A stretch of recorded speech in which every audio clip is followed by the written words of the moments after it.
Sinisimulan na ng ilang miyembro ng Liberal Party o LP ang pakikipag-usap sa mga kaalyado sa mababang kapulungan ng Kongreso para sa pagpapalakas ng kanilang puwersa. Kasunod ito ng pagbibitiw ni Vice President Leni Robredo sa gabinete ni Pangulong Rodrigo Duterte. Ito ang balita ni Nel Maribohok. Hinihikayat na ng ilang Liberal Party congressmen ng ibang kapartido sa Kamara na pag-isipang mabuti ang pagkala sa supermajority coalition. Ito ay bilang pagsuporta kay Vice President Leni Robredo na nagbitiw na bilang miyembro ng gabinete ni Pangulong Rodrigo Duterte. Although ang panawagan sa mga members is just to issue statements of support, pero yung usapin tungkol sa pagkalas, na yun naman ang aming panawagan sa aming mga kasama. Palagay ko wala nang choice ang mga miyembro ng Liberal Party kung hindi mamili na samahan yung pinaka-leader namin sa ngayon sa opposition o kumalas na talaga. 29 ang LP members na nasa koalisyon, kabilang narito ang dating House Speaker na si Congressman Feliciano Belmonte. Samantalang nasa 5 kongresista naman ang nasa opposition group. Ayon kay Albay Representative Edsel Lagman, may nagpahiwatig na ng posibleng pagkalas sa majority coalition. Marami na, pero we don't want to telegraph our punches, you know. Ay naman kay Senator Bam Aquino, iba ang kanilang sitwasyon sa Senado. Yung majority tsaka minority division in the Senate, it's not as strict as it's followed in the House. So ang tingin namin is as long as we're able to really push for the reforms, at the same time tackle issues case per case, we'll stick it out with the majority. Bagamat wala pang formal na pahayag si VP Robredo na magiging leader ng oposisyon, ayon sa mga LP members, susuportahan nila ang posisyon ng pangalawang Pangulo hinggil sa usapin ng extrajudicial killings, death penalty, Marcos burial at charter change. Samantala, hindi naman nababahala ang Malacanang sakaling tumayo bilang pinuno ng oposisyon si VP Robredo. That is her prerogative. Samantala, inilabas na ng Senate Committee on Justice ang ulat sa isinagawang pagdinig sa isyu ng extrajudicial killing sa bansa. Nakasaad rito ang umunoy ilang paglabag ng Philippine National Police sa pagpapatupad ng Oplan Tukhang. Ito ang balita ni Joyce Balancio. Nalabag umano sa Oplan Tukhang ng Philippine National Police ang karapatan ng mga sumugong drug suspect batay sa committee report ng Senado kaugnay ng extrajudicial killings. Ayon kay Committee Chairman Senator Richard Gordon, hindi na ipapaliwanag sa mga drug suspect ang implikasyon ng kanilang pag-amin at pagsuko sa mga pulis. May violation yun ng constitutional rights ng mga tao. Kaya may abogado at saka dapat dagdagan ang turo sa mga tao ng kanilang constitutional rights against self-incrimination at saka yung kanilang mga rights against rogue policemen. Bagaman hindi nirekomenda ni Senator Gordon na ipatigil ang Oplan Tukhang, sinabi naman ito na kailangan siguruhin ng mga pulis na naaayon lagi sa batas ang kanilang ginagawa. Maliban sa Oplan Tukhang, nais rin sana ni Senator Gordon na magsumite ng report ang Police District Commanders kada buwan ukol sa bilang ng mga napapatay kaugnay ng kampanya kontra droga. Nais rin ng Senador na pabilisin ng PNP Internal Affairs Service ang preliminary investigation laban sa mga pulis na nasasangkot sa mga illegal na operasyon at maglagay na special court na siyang tututok sa mga kaso ng mga ito. Samantala, hindi naman isinama ni Senator Gordon ang testimonya ni Edgar Matubato at ang pahayag nito tungkol sa Davao Death Squad. Ngunit nirekomenda namang kasuhan ito dahil sa pag-amin sa mga pagpatay sa Davao City. Nakasaad rin sa report ang umanay hindi naging magandang asal ni Senator Laila de Lima at Senator Antonio Trillanes IV sa kanilang pagdinig ng komite. Hindi ko na nilagay na recommended for ethics. It will be up to the Senate because dadaan ito kung sila ay gusto nila mag-ethics committee. I'm minded to come up with a dissenting report, lalo na kung ang conclusion on the EJK issue is not what I expected to be. Ipapalibot sa mga miyembro ng komite ang kopya ng report at maaaring ngayong linggo rin ay sponsor na ni Senator Gordon ito sa plenaryo ng Senado. I will now ask... Sure, go ahead. One very quick. Kanina, Ronnie, nasabi mo yung total na nabigay siya ni Kerwin, 8 milyon, ano? Sinabi mo kanina, 8 million total? Yes, Your Honor. Paano mo nalamang 8? Sabi mo, hindi mo naman nakikita. Kinakapa mo lang. Yun yung usapan kasi namin ni Kirwin na magbigay ka na lang ng ganito, sabi ni ma'am, na 8 before election. Yan ang usapan nyo na talagang 8 yung ibibigay? May kwenta na kayo kagad? Yes po, Your Honor. Kasi yung sinabi sa akin, kailangan ko mag-put up ng 8 million before the election of 2016. Thank you. Thank you. At nung binibigay mo yung pera kay Secretary De Lima na hindi mo alam ang halaga, meron ka ba suspicion na pera na yan? Meron po sir kasi hindi ko man siya nakikita, sinasalat ko naman po yun. Pag pera yung laman ng maliit na paper bag o bag. Madyongero ka ba? Alam ko subongero ka. Nasasalat mo yung manok pero yung pera nasasalat mo rin. Yes sir. Ha? So you're sure pera yun? Opo sir. Sure ha? Yes sir. Okay. Now, tanongin naman kita na nung nabibigay na yung pera, hindi ka ba humingi ng balato? Hindi po sir. Hindi naman tuwa si ma'am mo. Tuwa, oh ma'am, ayan na yung pera. Okay, meron tayong pangampanya. Hindi po ako humingi. Hindi siya nagpasala. Hindi ko tinatanong kung humingi ka.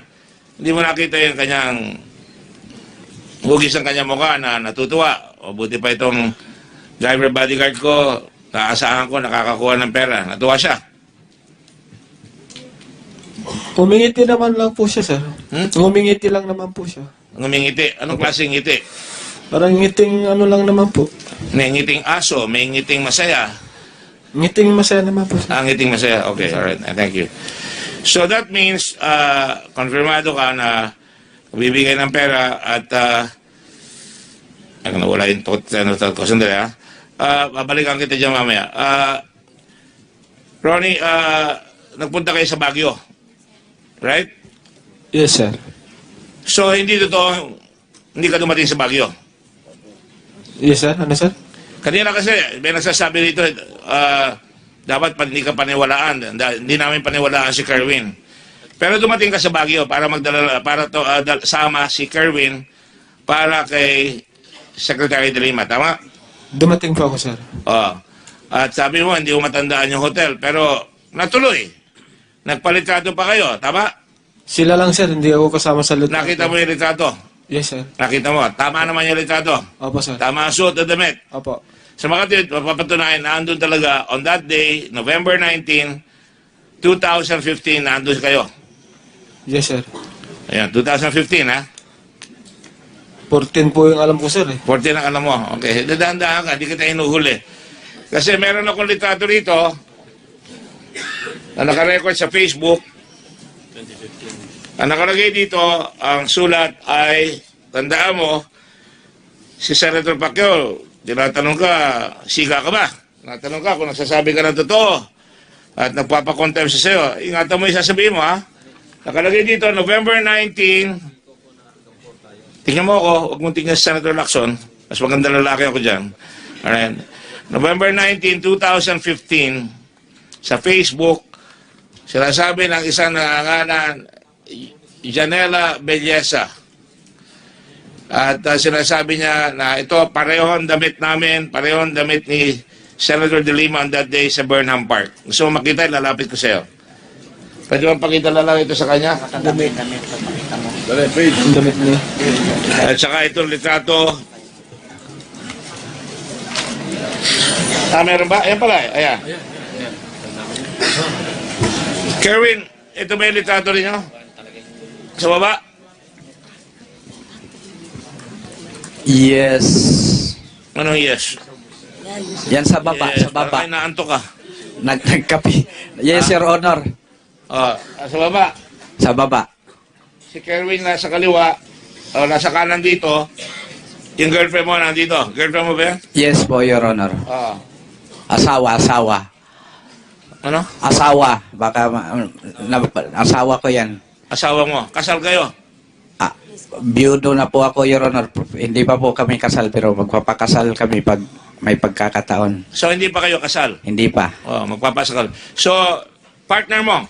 Yes po, Your Honor. Okay, doon sa taas. Yung ba ang damit sa baba, sa taas? Oo, Your Honor. Opo, Your Honor. Yung ba ang damit ni...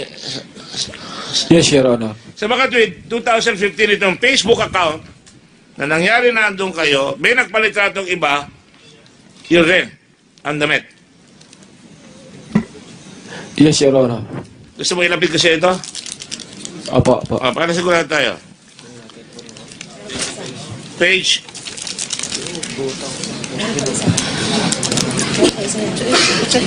Kasi nahihirapan kami doon sa date eh.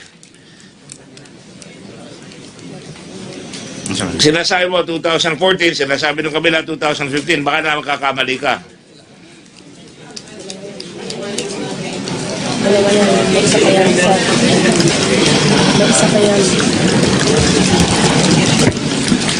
That's our. That's our. Slideshow. Marunong gaya getting takes dito sa gusto. Getting takes wag ang show mo ni Tama po, Your Honor. Parehong damit. Tama. Same. Okay? Yes, Your Honor. Nakita mo dyan, nakalagay November 19, 2015. Yes, Your Honor. Naalala mo na? Opo, Your Honor. So, 2015. Opo, Your Honor. 2015. Yun. So, nakakaintindihan na tayo. 2015. Ngayon, tatanungin ko ngayon kayo,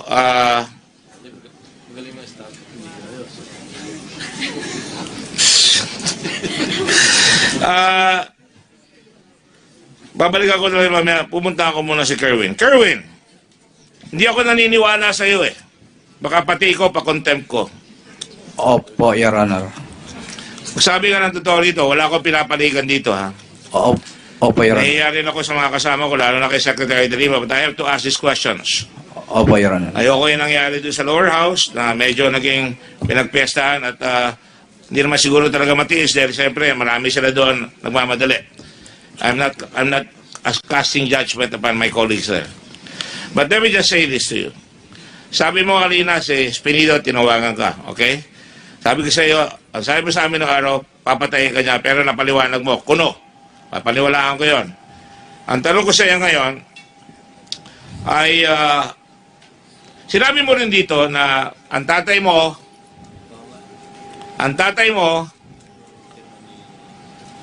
ay walang kinalaman sa hanap buhay mo. Opo, Your Honor. Sigurado ka? Opo, Your Honor. May kinalaman siya, Your Honor, pero hindi... ano ba talaga? Hindi, may nalalaman siya sa sa illegal na... Nasa illegal ka? Yes po, Your Honor. Alam niya, nagda-drugs ka nung bata ka? Opo, Your Honor. Hindi niya mapigilan? Hindi po, Your Honor. Alam niya, nagnenegosyo ka? Opo, Your Honor. Anong hindi niya alam sa negosyo mo? Yung mga katransaksyon ko po, Your Honor, lalo na sa mga payola. Nagdi-distribute ka ng droga? Opo, Your Honor. Hindi niya alam na may mga pulis kang binibigyan? Meron siyang alam, pero hindi niya kilala kung sino yung mga pulis na yun o sino yung mga Pero kilala niya si Colonel Marcos? Opo, kilala niya. Humingi ng tulong sa inyo sa kanya si Colonel Marcos? Darating na si Marcos? Ayan Opo. Na. Sa akin, Your Honor, kami ang nag-usap ni Colonel Marcos. Hindi niya kinausap ang tatay mo? Nakausap niya din, Your Honor. Kaya nga, so kilala niya. Opo, Your Honor. Nanghingi si Colonel Marcos ng pagkampanya para sa kanyang asawa na kalaban nung biyanan ni Major Son. Opo, Your Honor. Okay. At binigyan niyo? Opo, Your Honor. Alright. Ibig sabihin, alam niya. Alam ba niya na si Colonel Marcos kasama sa... May suspetso ba siya o kasama siya sa droga? Pwede pakiulit, Your Honor? Alam ba ng tatay mo? Ikaw, alam mo kasama si Colonel Marcos? Sa droga? Wala akong Your Honor. Ang sa election lang yung binigay ko. Yes, Your So si Honor. Colonel Marcos, hindi mo binibigyan sa droga? Hindi po, Your Honor. Sigurado ka? Pero yung pera na yun na binigay ko sa kanya, galing yun sa droga. Okay, kasi wala akong perang... Pero hindi ka naglalagay sa kanya in the course of your business. Ha? Sa affidavit mo, meron eh. Wala man... Parang narinig kita nun eh. Sinabi mo kasama si Marcos. Tingnan mo muna yung kwan. Wala siya sa regular. Okay, Your Honor. Okay, Thank okay, you okay. po, Your Honor. Magpakatotoo ka rito at hindi kita papatulang ka namin dito. Sige ka. Sorry po, Your Honor.